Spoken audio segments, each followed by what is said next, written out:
Josh Novelle, thank you very much for joining me. No worries. Thanks for having me, Paul. Would you be so kind? Would you introduce yourself to both my listeners? Sure. Both of them? Is that you and Well, your there's my brother? mum, and then there's like one guy. Perfect. Perfect. So, hi, I'm Josh Novelle. I'm currently the Senior Director of People Experience and Insights, possibly a bit of a mouthful, for Warner Music Group globally. So that's what I kind of do. I work in the kind of digital space to take our human experiences and really quantify them for businesses. So really taking all these nitty gritty platforms and things happening in the ether and say, well, what's the actual value to the company? You're one of those really annoying business people. Yeah, pretty much. Yeah. One of those really annoying ones that says, "Oh, that's lovely, but why are we doing that?" Yeah. Why is pretty clear on my vocabulary. It's up there with like a Backstreet Boy lyric, pretty much. Well, you've got the Honda 5 Ys, you've got the Josh Novelle 56 Ys, and you're kidding me, right? Yeah, pretty much. What's this going to do? And It's how just the much? more annoying why, really. That's that's it. That's it. What was your journey to landing with teams? Because that's the subject of the day. How did you end up running teams? Yeah, it's been quite a fascinating kind of little run, to be honest with you. So one of my first kind of management-y type experiences was way back. I was tech support in retail for I won't name them, but a mobile distribution company that wasn't attached to any of the networks, and they used to have tech support people in the back of their stores. And I ended up working for one of them, and as you can imagine, it was this mixture of customer service and technical excellence to be able to look at a phone and say, well, it's gone wrong because you've dropped it down the loo, without kind of laughing and making fun of the customer and things like that.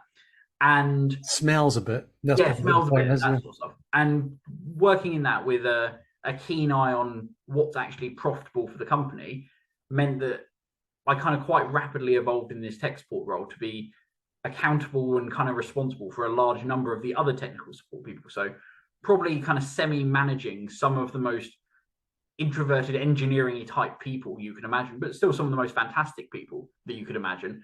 But you stick them because they're good at technically in the back of a shop with a load of salespeople, you can already predict how this thing's going to fall apart quite quickly. I can see where it's going. Yeah, so talking with them and essentially acting as a bit of a kind of management piece, a bit of a coach piece for the shop managers and also the salesmen to kind of say, this is how you can all pull together to hit a collective commission target and things like that. Hmm. So I that's can my be, first experience, which was fascinating to say the least. well, that thread is the business value piece that Yeah, I've known you for years now. I mean, that's always been your thing. yeah. I Always mean, been your at thing. the end As of the in, day, what's the bloody point? yeah, what's the point? I mean, let's look at all these massive layoffs that we've got going on at the moment. And like we can argue, was that down to massive increased hiring during lockdowns and things like that? But for me, it comes Ego, down to ego. It's all about ego. a little Sorry. bit of ego. Yeah, you're probably quite right there. I think there's also another piece, which is what were they doing? Hmm. Like, I know many kind of professionals that I think are some of the most fantastic creative people that I've ever met. But you say, but what's that thing going to do? They kind of fall. Look at the shiny next button that I built, and it's kind of, but what's it going to do? And I think Yeah. at the end of the day, we've got to remember that underneath pretty much everything in a business is profitability. Like, why are we treating people better? Because we believe they'll stay longer, which increases our profitability because hiring is damn expensive, Yeah. especially at the moment. Why are we putting on all these well-being things? Well, because we want them to live longer, and that means we can work them longer. Like, Work harder, damn you. Be happy like so I it can may work it harder. may sound incredibly cold, but I like to think that actually no, it's not, because if we can have everyone in an organization trying to ROI on their own salary, Hmm. that's an organization I would be super keen to be part of. Totally. Yeah. I mean, when they've got. I mean, I've been doing some work with private equity and stuff, and big things there is revenue per employee and profitability per employee. Yeah, And these are just simple numbers. And you look at them, it's a really easy way of analyzing a company. How many people? How much money? Divide one by t'other, and you go, ha, forget it. Or you go, ha, brilliant, because I can fix it in a heartbeat. yeah. Yeah. And I think that's a really interesting piece. One of the kind of key, don't not problems, but key focuses I'm looking at the moment. And this is what takes it from a kind of standard HR role to a people experience role in my mind, is we are taking responsibility for the efficiency of people. Yes. And now that means huge plethoras of automation and various other kind of task elimination, process simplification, and all these sort of things that may sound hugely boring. In some cases they are. But if we can just simply get stuff out the way of our people, like I think it's been a long kind of held belief in many corporates that it's kind of, oh, the finance platform needs to exist because it does this. But what does that mean to your average Tom, Dick, or Harry in the organization? Like absolutely nothing. They want to be able to come in and write the most kind of inspiring songs in the world. They don't want to have to submit an expense through a random platform they know nothing about. Like they care about getting the money at the end of it. So let's focus on the outputs and the results of stuff. That's a really, really fascinating challenge. I think productivity is deeply linked to well-being as well. Yeah. It's if you are productive, if you are doing a good job, you are happy. Yeah. And let's be honest, how many, like we've both worked in large corporates. How much stuff is there that adds zero value to you? But you kind of have to do it anyway because, oh, I need to submit a timesheet. I need to do this thing. I need to do that thing. Like, because it's just an assumed part of the business because that's how they track or that's how they do something. And it's kind of like, yeah, that could be true. And we might need to do that. But why don't we make it as smooth as possible? Yeah. And the going to your back to your point of the value it brings to the organization and the individual, right? The challenge with any management thing, I'm going to see what I'm doing here. I'm trying to bring it back to that. See, the challenge with any management thing is to link the activities and outputs and productivity of the individual to the needs of the organization. Yeah. And if you can't do that, if you're asking, you get Tom, Dick, and Harry, Jane, Sheila, and Susie to well, we need to, diversity and all that. You need to try and make that connection between one and t'other. Or they're sitting there in the abstract going, why am I doing this? Yeah. What's the point? And you're doing reporting and you're thinking, well, what decisions are going to be made in the back of this report? Is it needed? Who's it for? I mean, even the sort of the things that you just mentioned, like the reporting and things like that. I mean, let's look at like the Chat GPT coming out at the moment. Like those sort of very analytical skills are going to be eliminated. We've already talked about like the digitization of the workforce and all that sort of stuff. Yeah. But it's like we're now seeing a growing increase of these automations and stuff. These tasks are going to be eliminated. So why not get on the forefront of it? Why don't you look at reskilling and upskilling and doing all this sort of stuff? Because that's significantly cheaper than hiring new talent into an organization. Totally. That your finance person you mentioned, train them from going to writing a report to interpreting a report. Yeah. Because that's huge right there. If you can say, I'm spotting these correlations and these causations, and I've got a hypothesis, because at the end of the day, all these kind of big business theories that have, they're hypotheses. Mm. Coke thinks by rolling out the kind of Christmas wagons and things like that it's going to generate more sales. Let's be honest, it's a hypothesis. They've never tested. Let's not do it for 1 year. They wouldn't dare. Yeah, it's a hypothesis. So that's the whole, like, a lot of business is based on good kind of gut feelings that are backed up by numbers, but they're never foolproof. No. Well, we say they're backed up by numbers. We know the reality. We know the reality that basically people make the emotional decisions and then rationalize the hell out of them and then go back and say, look, I've made a rational decision here. I sure you have, pal. Totally. I believe you. Yeah. No, really. And look, the data backs it up. Not that I went to find the data in the first place. I mean, trying to make an objective decision is just one of the hardest things humans can do. I think it's virtually impossible. Yeah. I mean, for me, it comes down to like, you've got to have a super clear purpose when you're leading an organization, when you're leading a function.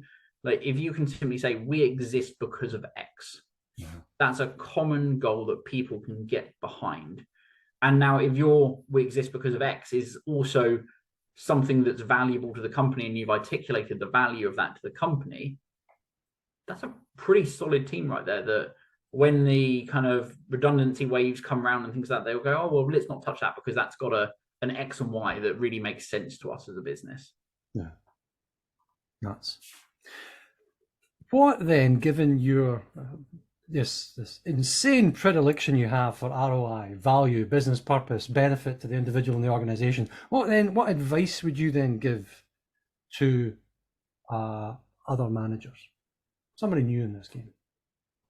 For me, it's the key role as a manager, for me at least, is get the shit out of people's way and talk to that person honestly about where they want to, where do they get value, what motivates them, because there's not many managers I've worked with in my career where they can kind of say, you enjoy this thing, that's great, but that's not with us. Like that could be like you're phenomenal at like creating the most inspirational masterpieces whatsoever, but we need you to write PowerPoint decks.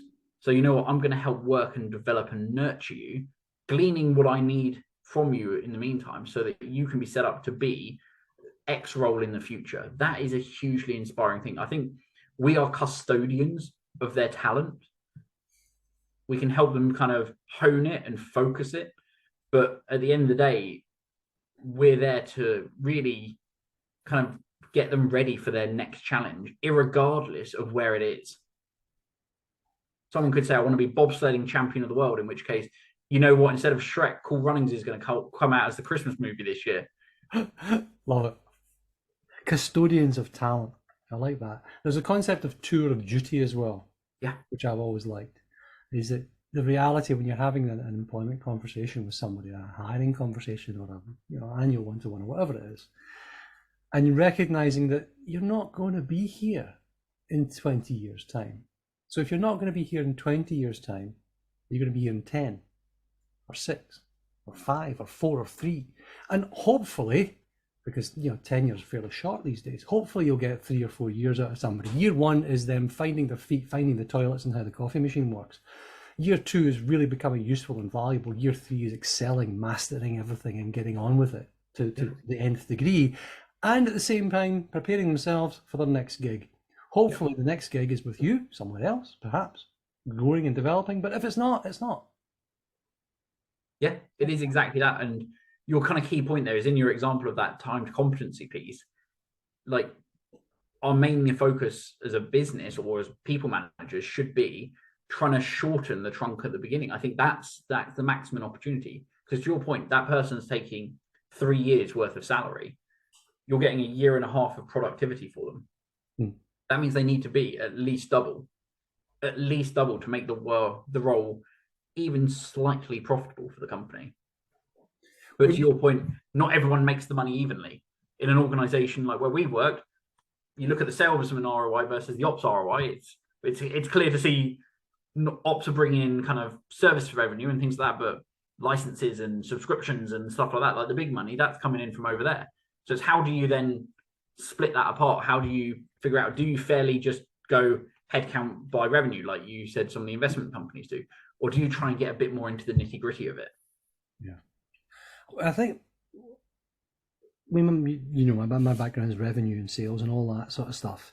And it's the most measured and most transparent of all functions, I think, and therefore one of the hardest places to work, because everything you do is measured to the nth degree, and success or failure comes in a dime, right? And therefore, a lot of attention is paid to ramp time. How fast can I get this bugger to be up and running and making money for me? Yeah. Whereas I think it's equally fair to say that every role really has a ramp time. But it's that ramp time not just to time to competence, but time to, as you said, time to profitability of the role. And you mentioned early on about the ROI and salary. I mean, these are grown-up concepts for most managers. In fact, even some of the most senior people really don't think in those terms. It's how do you do this? It's a really interesting point, and I'll ignore the irony of the guy that comes through sales is saying sales is the most difficult and highly observed career path you could ever go through. For me, it comes down to that responsibility and accountability piece. How many team leads and things like that are just never told the payroll of their own function. Like that's a grown up conversation to have with these people, and some organizations are hiding that a little bit to say, actually, no, there's not. And then, well, what do you do about the cost, not just the cost of employee, of the cost to equip that employee as well? Should that person be responsible for like their hardware and their software and the subscriptions and I don't know, the lighting over their head? Like, how deep do you want to really go with this thing to really show the profitability? Because hell, like the lights over their head, that's surely going to add a couple of thousand with the environment we're in at the moment. So it's a crazy world, and like to actually kind of start thinking about it like that. I think at the end of the day, companies have boards, companies have investors, companies have all of this sort of stuff, and like we keep saying, especially obviously you and I are from the L&D world primarily, there's always this concept of seat at the table. I don't have a seat at the table. And one of the questions I've always kind of asked is, but are you speaking the language of the table? And the language of the table in a vast majority of organizations that I've worked with, unless you go into the charity sector, are financials. Totally. Like you've got to have enough money to make the payroll. Like at the end of the day, you've got to make money make sense for the organization, and baking that down. I mean, there's models like the OGSM model and things like that very kind of high level take all these gobbledygook marketing buzzwords and things like that says, oh, we want to be the best car manufacturer in the world, and it bakes it down to an actual realistic piece that people can attach their own motivations to be like, I'm part of this that adds to that, that adds to that, that makes us the best car manufacturer in the world. That's powerful. That's hugely powerful. I mean, if you can then take those breakdowns, the objectives, goals, strategies, and measures, or the objectives and key results, pick your measure, pick your model, you end up then with a concept, I think, of people unit economics. When you talk about unit economics in an organization, which is the customer acquisition cost, it's the lifetime value of the organization. You multiply one by t'other, the gross profitability goes in there, and you end up with this lovely little ratio that everybody wants. But you end up talking about the people unit economics, which is, as you said, it's every penny that this person is costing me every minute in the day that they're here versus the return that I'm getting from them. And the argument is always going to be, oh, but I can't possibly quantify the value of my role, because by God, then I would actually have to quantify the value of my role. You know, I'm vague and wonderful, and you know, there's probably some terror out there. Yeah.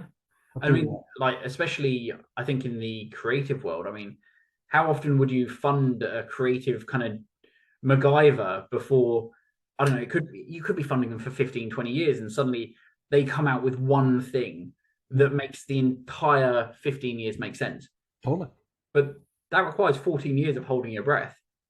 That's a tough thing to do as a leader, and it's about knowing when to do that. And to your point earlier, sometimes it's a guttural thing, sometimes you're trying to back it up with data, but it's always got to come down to that. Well, what's it going to do for us in the long term? Like, what's the gamble? If someone can produce half their salary every week, but some weeks they'll produce 2, yeah, that's probably worth a gamble. But if someone's 0 for a year and then suddenly times 15, that's a harder thing to explain to investors and shareholders and board members and all that sort of stuff. I mean, you're getting onto the edges of things like, you know, pharma R&D. Yeah. Your teams building and developing and doing nothing, and all of a sudden, ding, cancer drug that saves whatever. But then the incentives are so skewed too, because then you also get somebody messing about for a few years, and then bing, all of a sudden it's, well, I just kind of, this might work. Let's just not, you know, yes, the incentives there can be very, very interesting. I mean, you mentioned the investing world earlier on, like the kind of venture funds and things like that. Like, what's the statistic? It's only like 1 in every like 80 odd even remotely returns the investment. So like I couldn't even begin to do the maths there to kind of say, well, I've got these 85 companies, but as long as one of them does something, then that pays for all other 84. Yeah. It's a very strange and foreign concept to me, but it's kind of, you got to think of, they're treating those individual companies like we're treating those, like I'm talking about those people, Yeah. where it's each person is accountable for trying to drive their own profitability and return to the business. I mean, it's a wonderful concept, but it is having, again, as you said, we both worked in reasonably sized organizations, an alien one for most. How do you link what I do back up to a revenue line? Even just any line in the P&L. And there's a good way of looking at it. So every manager should have a line in the P&L and they should know what the hell it is. Yeah. Now I agree with you, but it becomes that debate about, well, how much can you put in that P&L that the manager isn't responsible for? So if you decide you're a Google company or a Google Suite company, and the manager goes, well, I think I could get 365 a bit cheaper. Is that his choice? Is that his option? Or if you just force that into his P&L and he's got no say in it, in which case that's a way to make a very sour person quite quickly. So you've got to make this number, and by the way, you've got no challenge to whether the number's actually effective. Yeah. It's like anything, you know. If you're involved in the creation of it, you've invested in it. If you're not, then there's a degree of distance between you and the outcome that you actually care about. Yeah. Was there an event or a mistake perhaps that taught you the most? That's a really good question. As you can probably tell, like, I'm a very analytical kind of person. Like I enjoy talking about the numbers and things like that. For me, it comes down, it's the flip side of that but to meet those things, you need to treat people right. And I've seen organizations, and I've been involved with organizations where very quickly you've kind of gone in and gone, oh, there's some bad mojo here. Like something's not lining up. And like I've made career mistakes like that in the past, where you buy into the marketing, you buy into the buzzwords and things like that. And you very quickly kind of go, fundamentally, there's an ethos here that the people turning the crank, there will always be more, because we're knocking them out as quick as possible type thing. And I think that's one of the biggest lessons that I've learned through my career, is being able to spot that before you're in the door.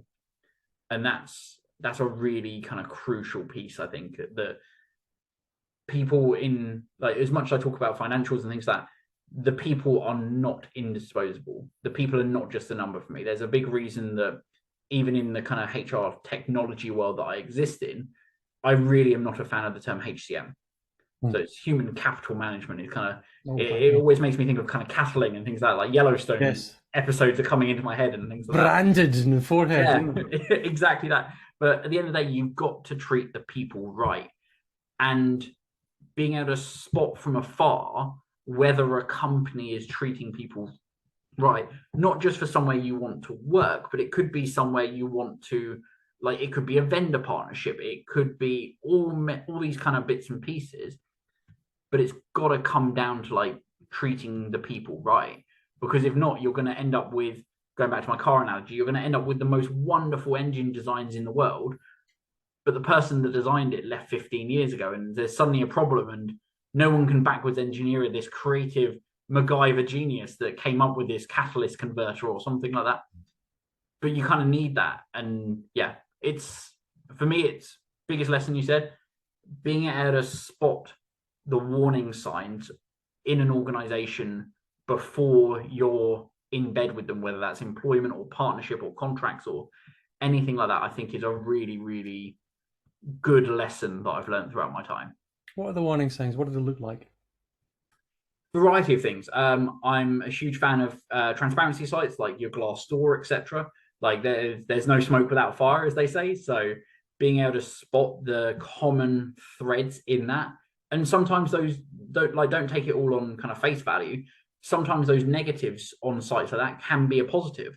Like, what if someone's repeatedly saying there's a real big issue with, I don't know, our facilities or our security team or our building or something like that, and you're being brought in to fix that issue? That's an incredibly positive sign to show that I think a company is listening and feeling and doing all those right things, where they've got the fingers on the buds. For me, one of the big kind of questions I've always asked of when I'm meeting people, when I'm talking to people, is a really, really nice one. I've kind of succinct it over my many years, which is magic wand time. When someone says at the end of an interview, what questions do you have? I always go, magic wand time. You've got a magic wand. What would you change in your organization? And it's an unexpected question where most of the time you see people flash an idea in front of their face, see that they can't say that in an interview, and then figure out a more corporate example that they can give. Because 9 times out of 10, you can guarantee they've thought of a person. Like going back to the people thing, they've thought of like the old analogy of you lead bad leaders. Like people leave bad leaders in organization. They've immediately thought of that person over there. I would medieval style take them out to the block type thing.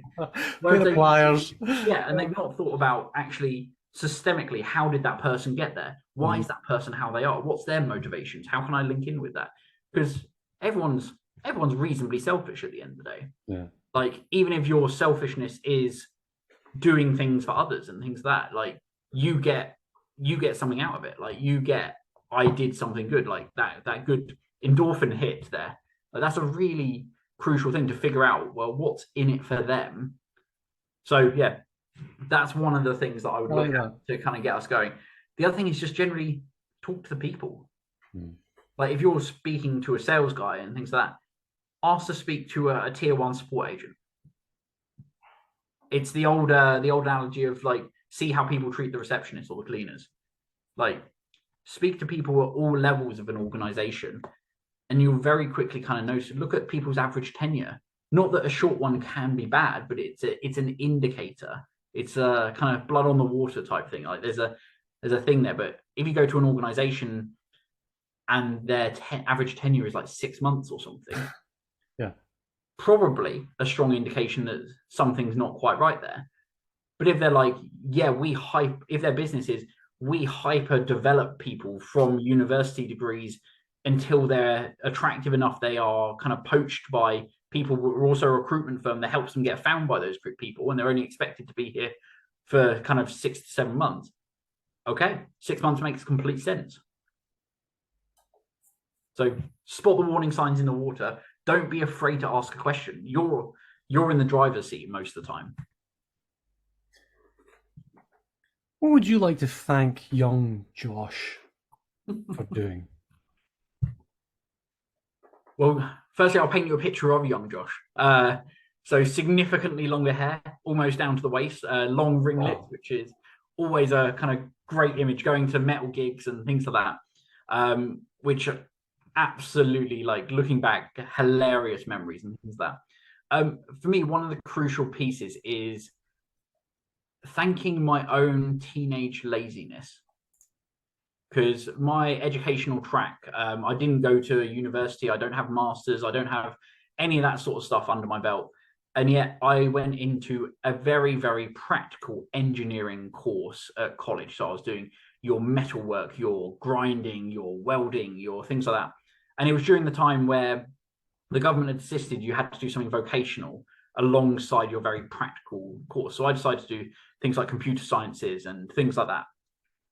And my kind of laziness or maybe survival instinct, maybe a mixture of the two, got me to a place where I was like, hang on, I'm slightly naturally better at the computer sciencey pieces that in turn led on to the kind of engineering pieces and support stuff and technology pieces that I mentioned earlier.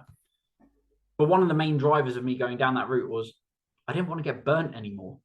I was really naff at some of the metal work, and I would come away with burns all up my arms and some of them and things like that.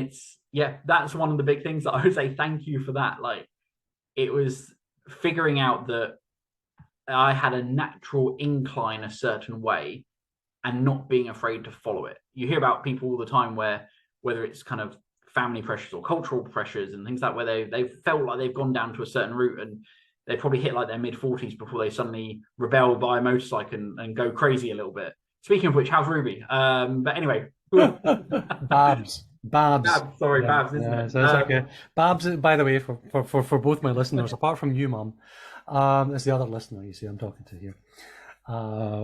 Actually, you know what? I hit, was it? I checked this morning. It's 1,240 folk. This is crazy. So thank you very much indeed. I really, really appreciate you listening, and don't forget to leave that 5-star review, by the way.